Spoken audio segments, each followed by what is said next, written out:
How's it going, Borderlands community? Welcome back to another Borderlands 3 video. Today, guys, we're going to be going over some of the balancing fixes that they have done for the weapons in Borderlands 3. So this patch was released a couple days ago, so if you're not caught up on this, you might be, wondering why certain guns might be, feeling a little bit different, but we're going to be talking about some of the weapon balancing stuff going on here. So it's mostly weapon balancing, but there are some other changes that we're going to talk about as well, but this is more gameplay character type of fixes that have gone on recently. So this is a hot fix, so this isn't like a one you have to download off your, your main like Xbox screen or your PlayStation screen. So this is going to happen right away, right in the, main menu of the game. So let's go ahead and go over the sniper rifles and the weapon fixes. Okay, so sniper rifles deal high damage, but felt a little cumbersome to use in certain scenarios. This change will increase the overall damage and increase the usability in more combat engagements. Critical damage is increased by 20% for sniper rifles.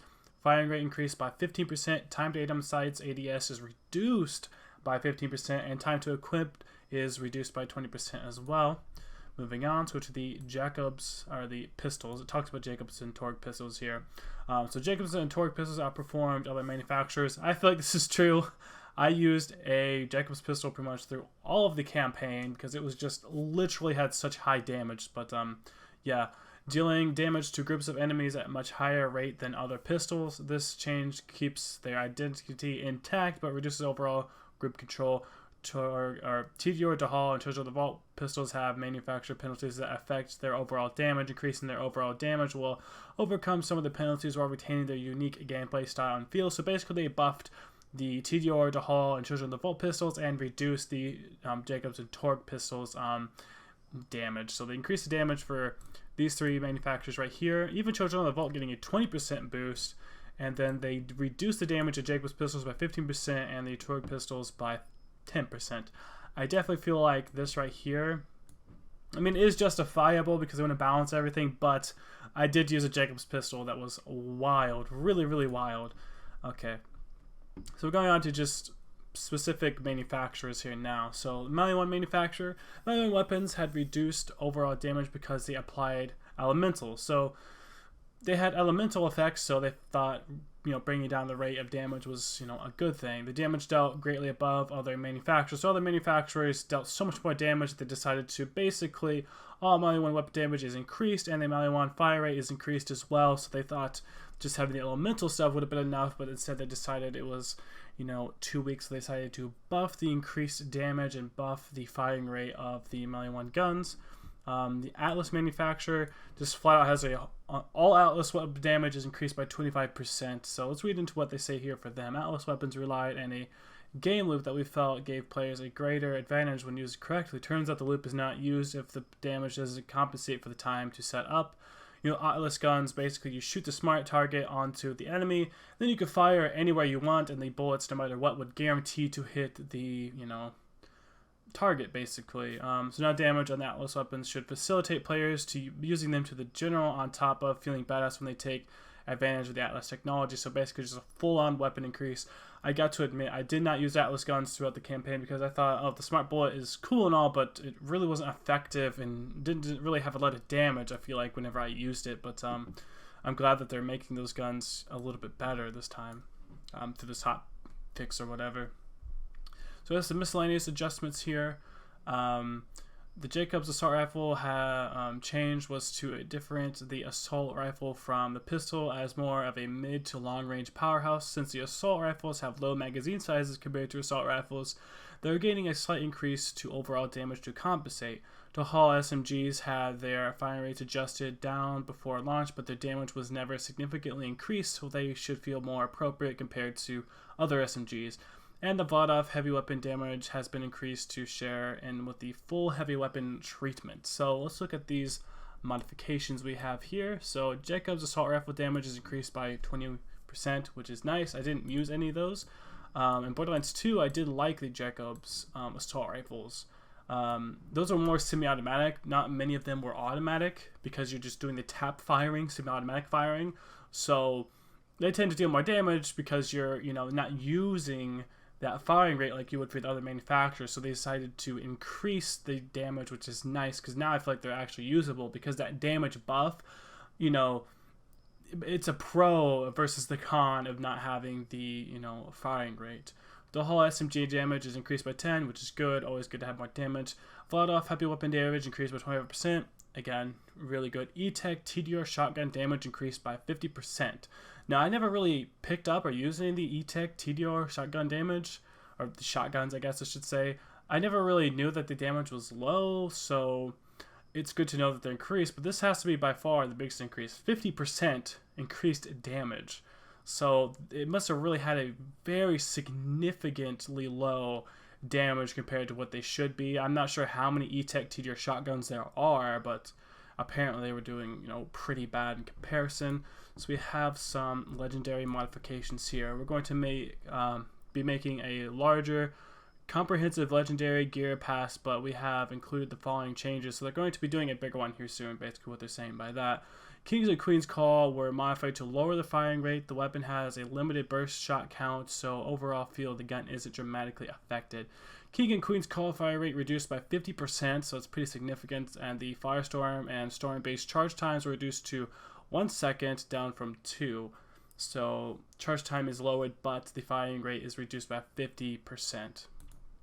Something to think about if you have those. I do not have those, although a lot of my friends have them, and I've been using them, so yeah, pretty cool. Grave Ward Beam Grave Ward Beam attack did not properly scale based on level, so at higher levels, the 2 beam attacks hardly phased players.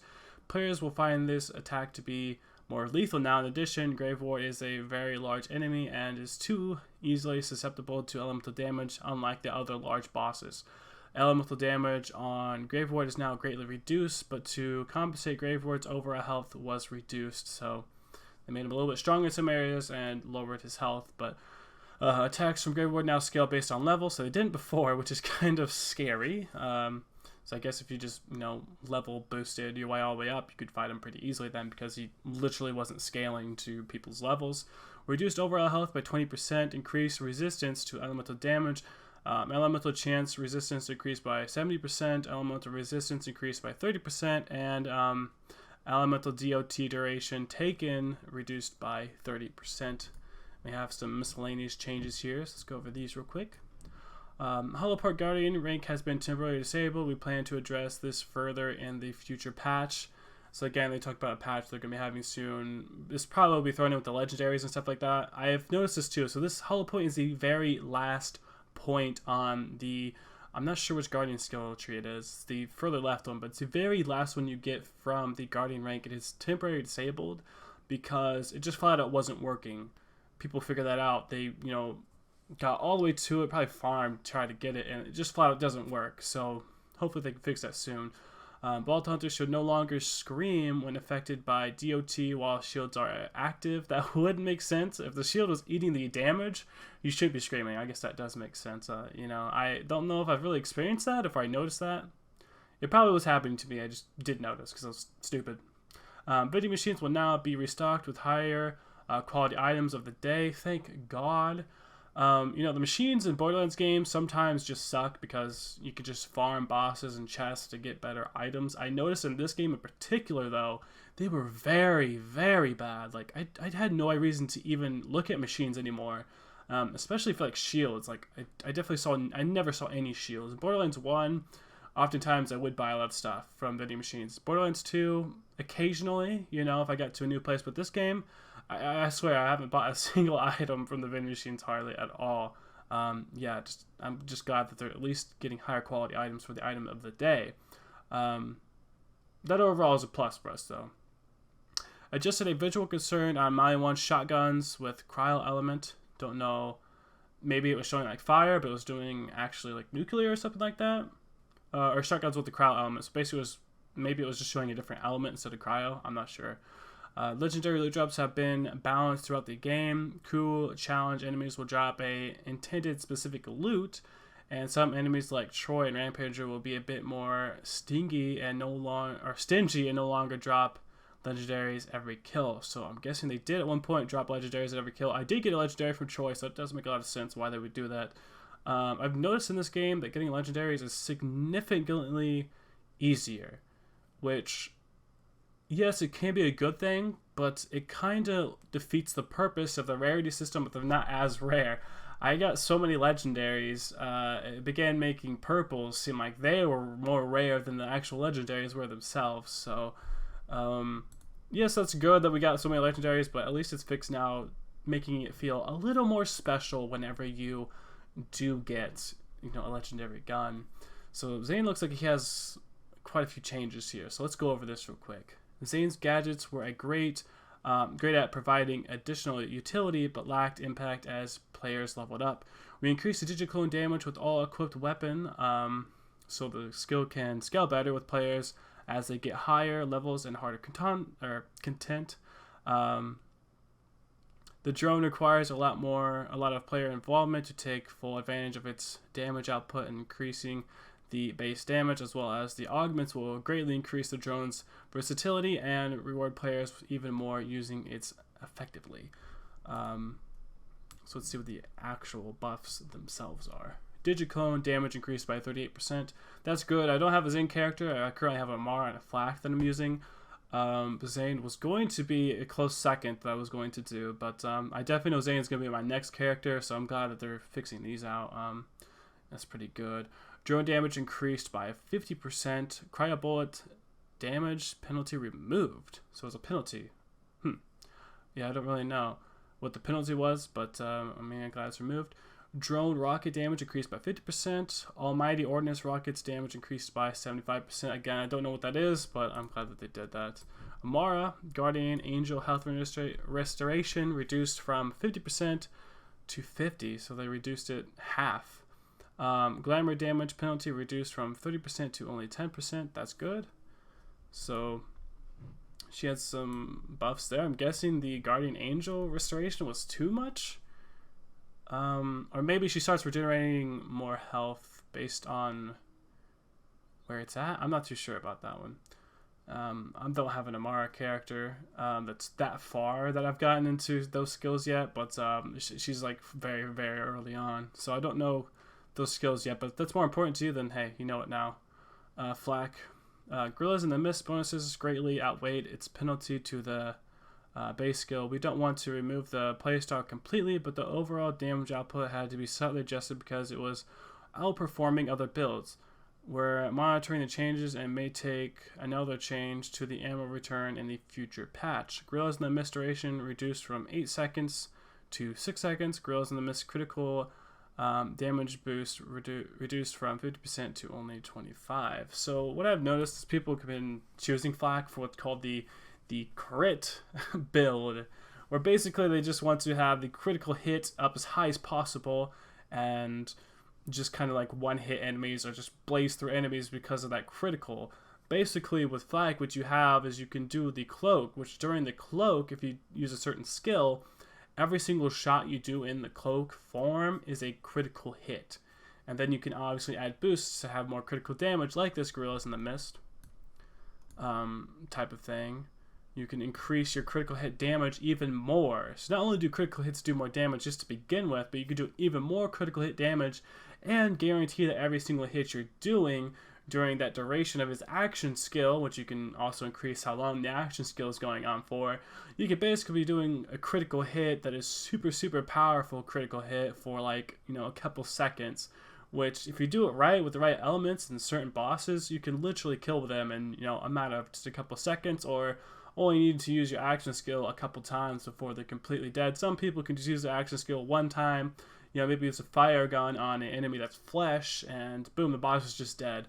I know a lot of people were eating up, a lot of people were eating up Tyrene, like Destroyer Tyrene, with just a couple fire weapons and using the same strat. She would just literally lose a bunch of health. But looks like they balanced that out, which is good. Again, some of the stuff does suck because we're no longer, as strong as we used to be because of these balances, but yet still it allows for better gameplay and fairer gameplay because certain people who don't have those certain weapons, aren't going to be able to be as good as the other players just because certain weapons basically are kind of broken or they didn't seem to compensate for what they were doing. Same thing with the different characters. At least they're balancing out characters, so now it's a funner, overall equal experience, especially if you're playing with a party of people. now you can know that everybody is a little more equal in their parties. Hopefully they can do a better patch after this where they address, you know, everything like they've been talking about. It looks like there's a couple more things they've been talking about that have been broken, but they're going to be fixing in here soon. I know they have a place right here where you can go to the troubleshooting and you can actually ask them and tell them about things that are wrong in the game. They look like they really are focusing on making sure this game is up to date and players are happy. 2 hot fixes and a actual, you know, full-on update, like a downloadable update, have already came out for this game, which is good because it just shows how much they really are trying to put that effort forward to fixing this game. I'm not at all paid in any way, but just from experience with playing games, Call of Duty, I know how long sometimes it takes for these people, especially AAA games, to update games. Even Borderlands 3 is, I guess you could consider it a AAA game, but like something like Call of Duty, which for sure is AAA, they are sometimes so slow on updates, and updates, you know, halfway patch what's wrong. It really can go to show that sometimes it really is just the dedication and the man work and the manpower just to go down there and fix everything and have a good community to talk to, and having the roadmaps for DLC is so good. They really are, you know, as transparent as they possibly could be, which is very good to have for a game and just the gaming community in general.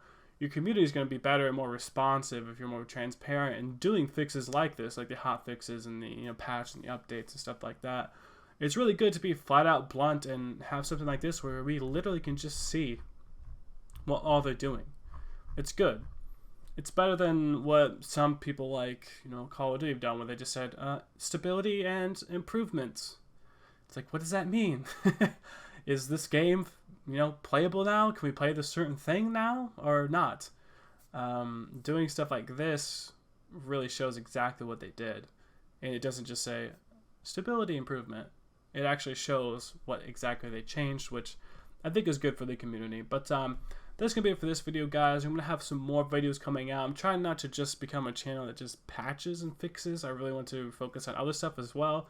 But I have an Easter egg gun that I don't think a lot of people know about. I'm going to be having a video come out for that very soon, so keep your eye out for that. But for now, that's going to be it, guys. I will see you all in the next video. Please like, comment, subscribe down below. Down below is my Twitch as well in the description, so go ahead and give that a follow if you want to see me play games with my buds. I'll be playing some Borderlands 3 on there as well. Running through a couple characters, trying to get that level 50 in that Guardian rank, you know, just pushing for it. It's a grind, but we're going to get there. Anyway, that's going to be it for this episode, guys. I will see you all in the next video, and thank you for watching, as always.